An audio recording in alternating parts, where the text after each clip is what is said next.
This is an impactful story, the Rosewood Massacre.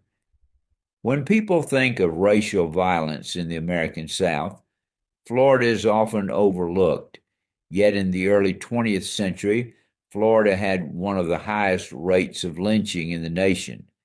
It was, in every meaningful sense, a Southern state, shaped by Jim Crow laws, racial fear, and mob violence. In 1920, Florida witnessed the Ocoee Massacre, where black citizens were attacked simply for trying to vote.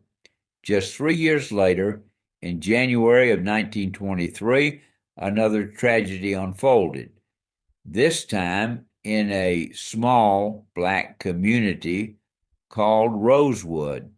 At the time, the Rosewood Massacre made national headlines. Newspapers from New York to Los Angeles carried the story, and yet within a few decades, it had almost completely disappeared from public memory. That silence lasted until 1982, when journalist Gary Moore accidentally stumbled upon the story while reporting in rural Florida. He noticed something strange, a blank spot on the map near Cedar Key.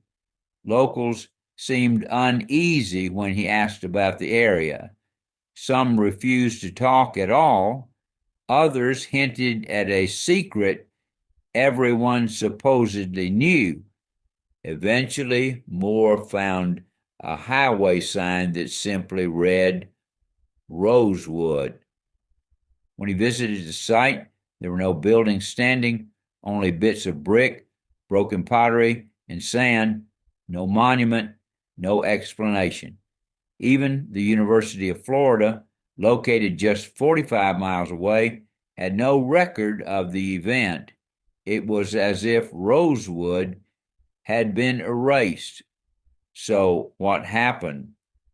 On January 1st, 1923, a white woman named Fannie Taylor claimed that a black man had entered her home and assaulted her. The details were unclear. Some said there was no rape, others claimed there was.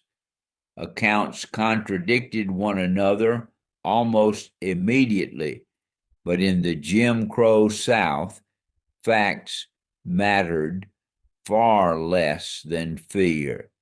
White men formed a posse. Bloodhounds were brought in. The dogs supposedly tracked a scent to Rosewood, then lost it. Rumors spread wildly. Within hours, hundreds of armed white men were converging on a black community of fewer than 100 people. The first confirmed death was Sam Carter, a black man accused of helping the alleged suspect escape. He was tortured, hung repeatedly by the neck until he agreed to confess. Before anything could be verified, a white man shot and killed him. Several days later, the violence escalated. A group of armed white men went to the home of Sarah Carrier. Inside the house were women, children, and Sarah's son, Sylvester Carrier. Shots were fired. Sarah Carrier was killed. A 13-year-old boy, Reuben Mitchell, was shot and lost an eye. When white deputies forced their way into the house, Sylvester Carrier fired back. 2 white men were killed. This was unthinkable in the Jim Crow South. Everyone, black and white, understood what would come next. Black families fled immediately. Women and children hid in swamps, woods, and turpentine camps. Some were secretly sheltered by sympathetic white landowners who risked their own safety to protect them.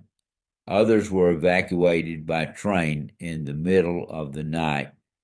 With the people gone, the mob turned its attention to the town itself.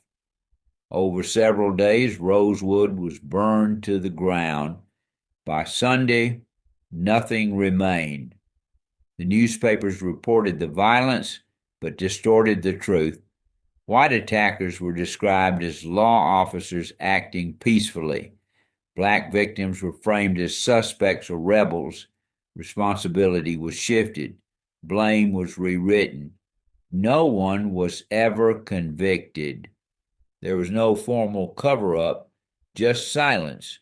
The railroad tracks were removed. The land grew over.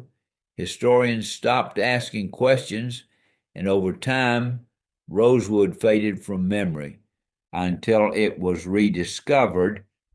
In the 1990s, survivors, most of whom had been children at the time, came forward.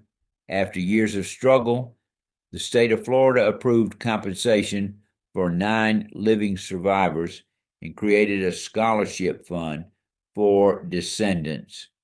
It remains the only successful state reparations case for a lynching-era atrocity in American history.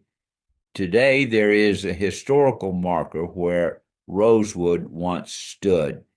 It has been vandalized more than any other marker in the Florida system. That fact alone tells us something important. The lesson of Rosewood is not just about violence, it is about distortion, how fear reshapes reality, how myths replace truth, and how silence can erase entire communities. Rosewood reminds us that history does not disappear because it is unimportant.